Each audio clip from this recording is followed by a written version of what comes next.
આવતો મારા જનતાના મારા સરપંચે કીધું કે આટલો મોટો કાર્યક્રમ છે શિક્ષણનો, સાહેબ તમારે આવવું પડશે, એટલે મેં આવ્યો છું. અને કલેક્ટર સાહેબ તમારી જવાબદારી છે, તમે વહીવટ છો, તમે મને ફોન કરીને જણાવો ને કાર્યક્રમ છે. મંત્રી સાહેબ ગાંધીનગરથી આવે છે, કઈ તકલીફ છે અમારાથી તમને? પ્રાયતનાજી શર્માજી તકલીફ है आपको? તો કેમ ભાઈ તમે અમને જાણ નથી કરતા, કેમ આમંત્રણ નથી આપતા? તમારું વહીવટી તંત્ર હું ધંધા કરે છે ને બધું ખબર છે. હમણાં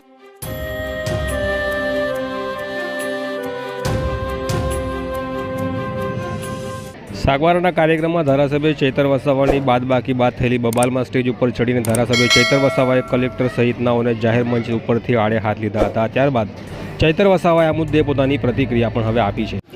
આદિજાતિ વિકાસ વિભાગ ગુજરાત રાજ્ય ગાંધીનગર સંચાલિત એકલવ્ય રેસિડેન્શિયલી મોડેલ સ્કૂલ જ્યારે સાગબારામાં છેલ્લા 2013થી કાર્યરત હતી અને એનું બિલ્ડિંગ અને સંકુલ બાકી હતું, જે આજે આદિજાતિ વિકાસ વિભાગ ભારત સરકાર અને ગુજરાત સરકારના સહયોગથી આજે તૈયાર થયું છે, ત્યારે એના લોકાર્પણમાં આદિજાતિ મંત્રી નરેશભાઈ પટેલજી, સાંસદ મનસુખભાઈ વસાવા અને તમામ પદાધિકારીઓ, કલેક્ટર અને પ્રાયોજનાની ઉપસ્થિતિમાં આજે લોકાર્પણ કર્યું છે, જેને અમે સહર્ષતાથી આવકારીએ છીએ, વધાવીએ છીએ.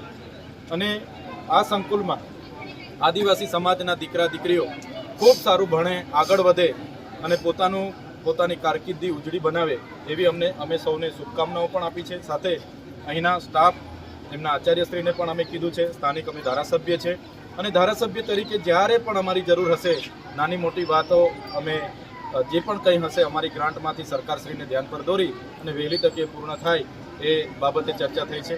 એક નાનું ડિસ્પ્યુટ અમારું એવું થયું કે ગુજરાત સરકારનો આ કાર્યક્રમ છે લોકાર્પણ, મારા મત વિસ્તારમાં છે, હું અહીંયા જ છું, સાગબારા જ છું, છતાં આ કાર્યક્રમમાં જિલ્લાના વહીવટી તંત્ર દ્વારા એક ફોન સુદ્ધા મને કરવામાં નથી આવ્યો કે મને આમંત્રણ પત્રિકા પણ આપવામાં નથી આવી.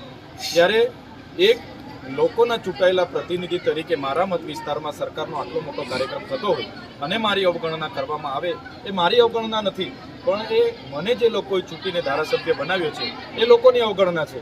અને અમે અહીંયા આવીને બાળકોને પ્રોત્સાહન પૂરું પાડીએ એમાં તો કોઈને શું કામ વાંધો હોવો જોઈએ? મને બોલાવવા જ જોઈએ. છતાં અવારનવાર જિલ્લા વહીવટી તંત્રના અધિકારીઓ અમને આ પ્રકારની અવગણના કરીને અમને ઉશ્કેરવાના કામ કરે છે, અમને એકબીજા પ્રત્યે લડાવવાના, દેશભાવ ઊભા કરવાના. અહીંયા શિક્ષણનું બાળકોને પ્રોત્સાહન આપવાની જગ્યાએ પણ આ વસ્તુ લઈને બેસે છે. તકતીમાં મારું નામ નથી, કાર્ડમાં મારું નામ નથી, એનાથી મને કંઈ ફેર નથી પડતો. અમે તો લોકોના મનમાં વસેલા છે, લોકોના દિલમાં વસેલા છે, અમને તકતી ભક્તિથી જરૂર નથી. પણ જે અમારા લોકો વચ્ચે અવગણના થાય અને અમારા લોકો અમને કહે કે સાહેબ અમારે ત્યાં કાર્યક્રમ છે, તમે આવજો, ત્યારે અમને અમારા સ્વાભિમાન પર અસર પડે છે, સ્વમાન પર અસર પડે છે.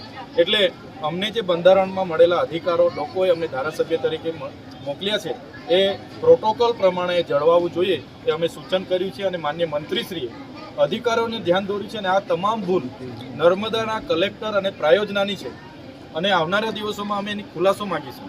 અને આ જ પ્રકારની ભૂલો વારે ઘડે કરતા રહેશે તો અમે કોઈ અમારા સ્વાભિમાન પર આવશે ત્યારે અમે સહન કરવા નથી. એમના પ્રોટોકોલ વિભાગમાં પણ હું ગુજરાત સરકારમાં લખું છું, આના ખુલાસા ત્યાંથી પણ હું માગીશ. આજે ખૂબ સારો કાર્યક્રમ થયો, શાળાના બાળકોએ પોતાની કૃતિઓ રજૂ કરી, શાળાના વાતાવરણ પણ ખૂબ સારું છે, બાળકો ખૂબ સારી રીતે ભણે, આગળ વધે અને ખૂબ પોતાની કારકિર્દીમાં સારી પોસ્ટ પર આગળ જાય એવી અમે સૌને શુભકામના આપીએ છીએ. ધન્યવાદ.